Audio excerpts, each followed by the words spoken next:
ဆက်မှုပါပါရှင်ဒီနေ့ကကျမရဲ့မနေ့ခင်အိမ်လိုလေးပါဘာလို့လဲလဲဆိုရင်ပစ္စည်းလည်းနေရပါရှင်ဟုတ်ဒီမှာကျမချစ်ချစ်လေးလည်းရှိပါရဲ့ကဲအယူမရဲ့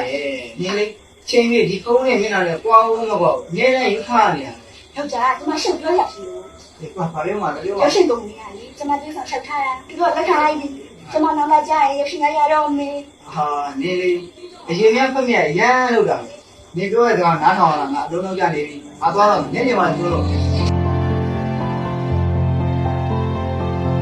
နောက်ဆိုရင်အတင်ကောင်းလေးနဲ့မင်းမလေးကိုမြင်ရတော့မှာပါရှင်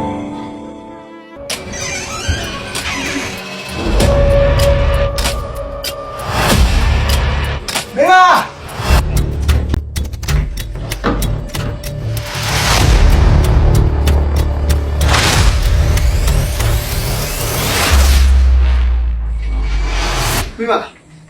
မင်းဘယ်လိုပြရလဲဟာမင်းဘယ်လိုပြရလဲ